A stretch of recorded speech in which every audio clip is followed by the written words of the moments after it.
If there's one thing we've learned about business and life, it's that people are the X factor. They constantly surprise us, both in amazing ways and not so much. We're Ben and Syya, and welcome to the Gnaw on This Business Bites podcast. This show is all about real life things we all deal with every day, how they relate to business, and how to make some sense out of our daily chaos. Welcome to the show.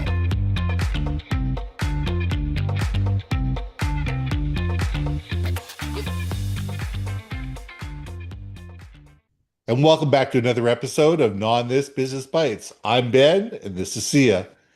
So here is my thought of the day. Innovation isn't a department, it's a mindset. There's way too many people that sit there and say, oh, it's their problem. Innovation's their problem. That's the CIO's problem. That's the CTO's problem. That's their problem over there. The truth of the matter is, innovation comes from everywhere within a company. Because it's not just technology. It's how does that technology infect and affect both people inside and outside the organization?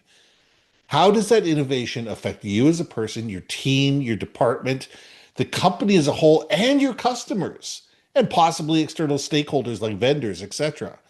You need to think of technology not as something that's out there that does stuff and that, we're controlled by it. We need to control that innovation. We as individuals and we as teams and we as organizations need to sit there and say, how do we make this innovation work for us, our company, our customers, our suppliers, instead of just being beholden of buying something out of the box and hoping whatever that out of the box solution is does the job that we want to do. So, Syya, let's gnaw on this. Ben, isn't there a saying where it's like, uh, innovation is the mother of all invention, right? When there's a I haven't necessity. heard that, but I like it. Oh, you haven't heard of that? I think, did I make it up, everyone? No, I'm pretty confident someone said it. I ain't that witty. I'm Okay. not that prophetic either. But so here's where my brain is at on this is that like, in one context, innovation and innovating and being innovative are three different things, right? Right. But we also have this desire to get the next shiny gadget toy that we think is cool. For example, I literally had a client ask me about creating an AI video for them. That is Right. not my forte. That is not my area of expertise. That is not my area that I've ever touched. And quite frankly, I just haven't, quite frankly, I just haven't had time to really Yeah. create those types of videos. That being said, I knew it was always on my to-do chart to learn to, whether I choose to use it in my everyday, productions and all that stuff. And I try, look, people, like, I understand the value of it. I use AI platforms, a lot of different tools all the Hmm. time. But this was a straight up, they wanted me to literally create an essence, what do you call it? Avatar of a person, a living person. And Right. I'm like, time to do some research, right? Now, the equivalent of that is imagine if it's a corporate entity and you have a product marketing team that says, "Hey, marketing department, I need you to create X that looks real," and you're like, "I'm gonna have to create, this is gonna be some technology that our team may or may not have expertise in, right?" Right. Or even better, CEO comes down to engineering saying, "I want AI," and everyone's like, well, "AI what?" Right? So yeah, innovate it, make it up, you do whatever, And the answer of that question, I'm trying to, it's like a convoluted dancing way around it, which is you if you have a true need in something, you'll always find a way to solve that problem and create a solution for that purpose.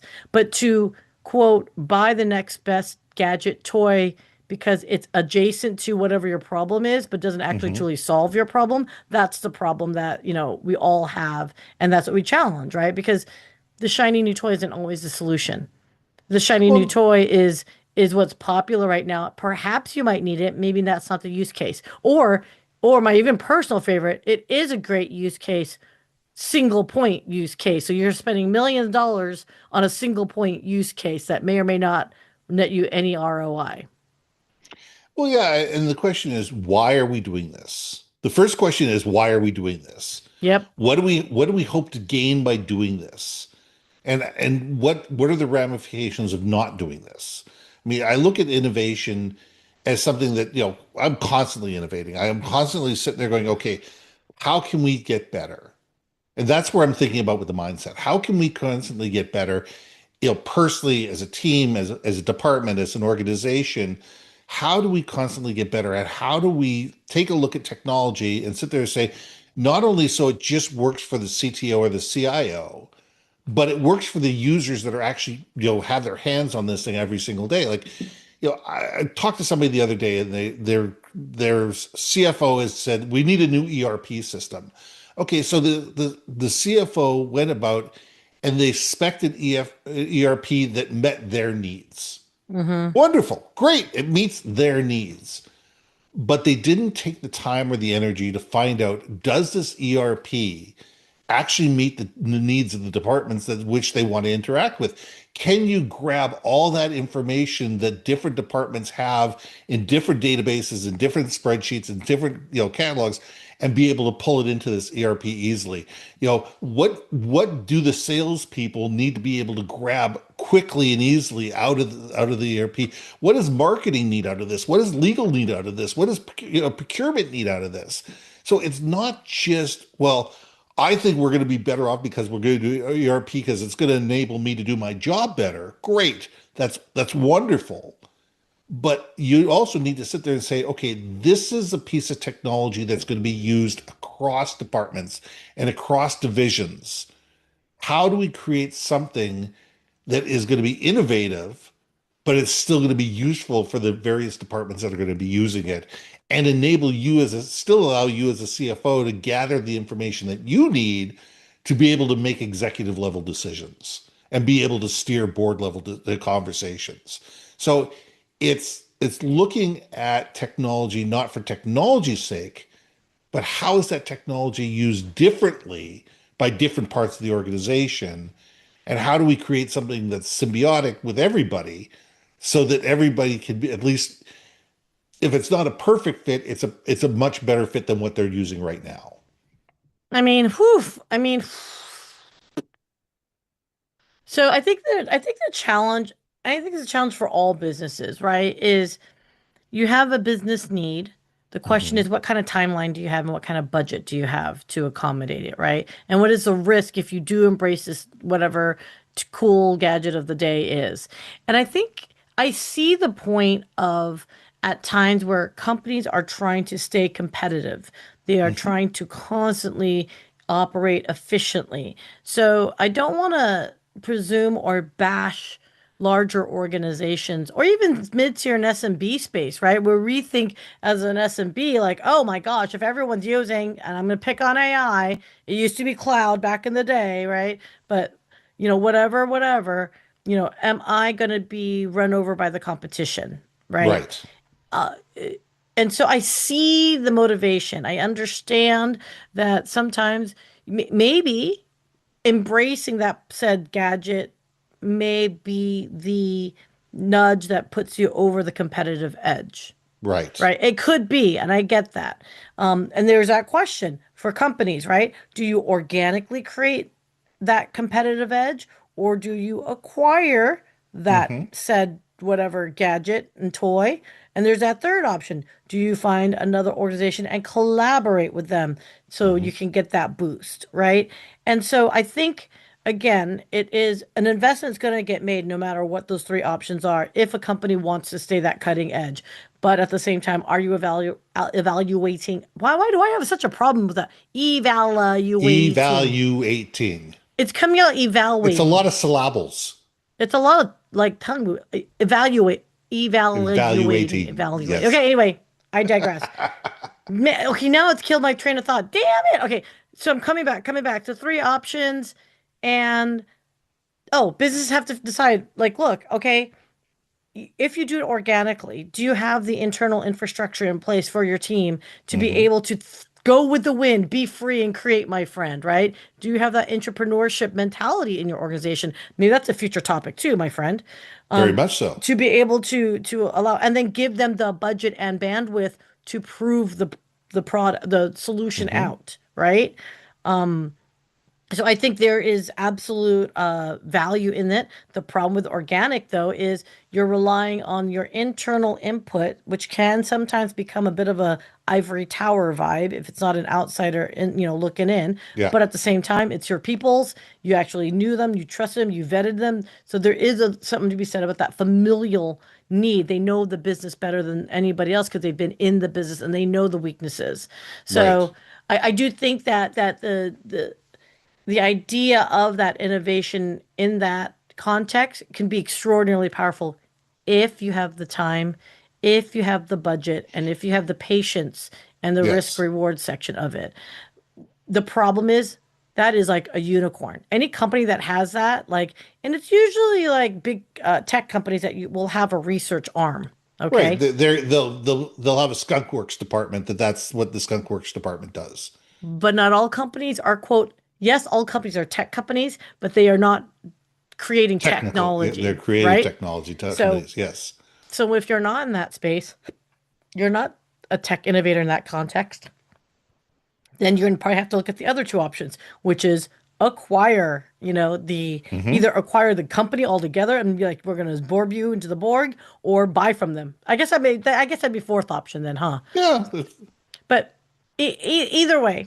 So what you're asking, and I'm just kind of going off on a tangent here because I'm feeling it because I don't want to malign corporate decisions at times because there is a No. reason behind it. But I also, in all fairness, also have to I think we have to really debate the fact that what is it that we are willing to risk in our pursuit of innovating for the next best thing for your business. Well, here's a perfect example, and I won't mention names to defend the innocent, but Mention names, mention names. no, a top, Beans, a beans. Fortune 50 company sold an ERP solution to a university. Happens to be a university that my son goes to. Look it up, you'll find out. I'm not going to mention the name.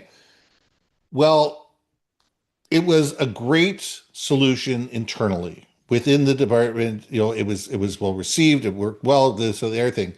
The problem is they were forcing the students to use this technology to do something that it wasn't meant to do, which means pick courses for the following year. And this university has 60,000 students. Wow.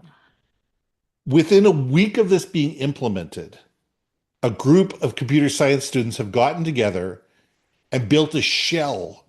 So whenever people went to this technology, it translated the shell so it had the same look, feel, and design as the old technology they had been used to. So what they did is they did a skunkworks project on their own and Wow. rebuilt the UX to make it work for the students. Otherwise, it was impossible. People couldn't get it to work properly, couldn't get courses, couldn't get their schedules to line up, etc. So you sit there and say we need to look when we are innovating, we need to take a look at all of our stakeholders Yeah. because all of a sudden you took 60,000 stakeholders, which are the ones who are paying you money. These are the ones that are spending money in terms of thousands of dollars each per year, and you're making them bend over backwards to use a technology that is not meant for them to use in the first place. It wasn't designed for it, Right. but they built it in and says, "Oh, well, we can do this with it as well because we're going to get the great reporting on the back end." And so you run into these type of nightmares. So we need to think when we are innovating, we have to innovate with a mindset of what are we trying to achieve? Who are we trying to achieve it for? And are we, as you said, are we skunk working this internally? Are we buying out a company? Are we partnering with a company? What are we going to do to make sure that we have the best technology in the place to be able to actually solve the problems we're trying to solve? Yeah. And that's my big challenge. My big challenge is that most companies don't look at the overall holistic ramifications of implementing new technology. they don't get enough voices in to be able to look at the technology and say, hey, wait a second, have you thought about this? And therefore, certain departments get left out in the cold, and all of a sudden you have disgruntled employees, you have disgruntled vendors, you have disgruntled clients, and all of a sudden, all those things lead to your company having real nightmare issues moving forward.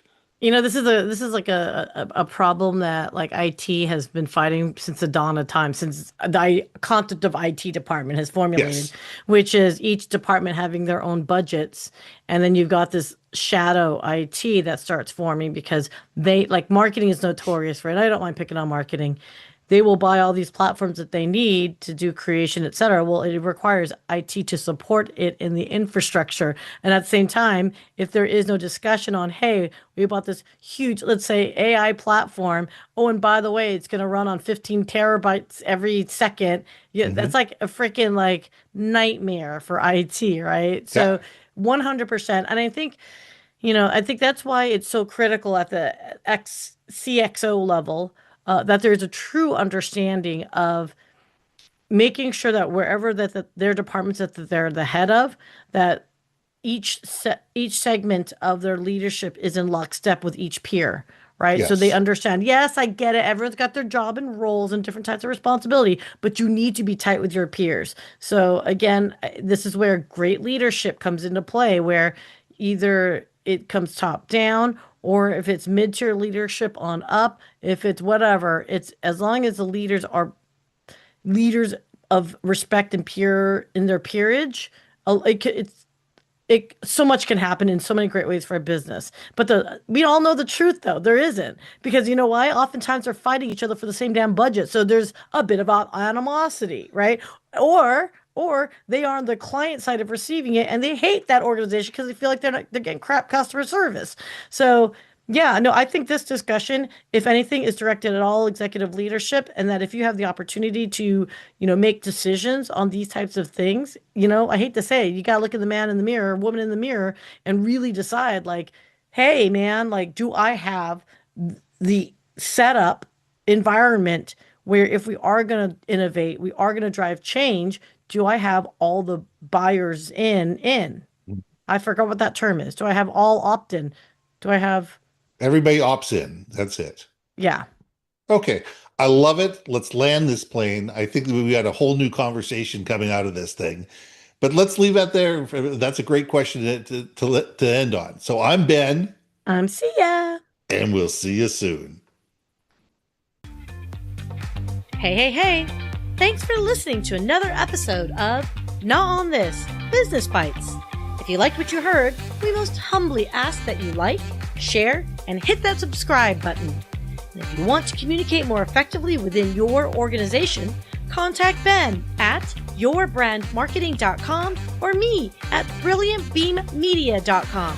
We can help you build your community, brand awareness, and personality through digital content and podcasting.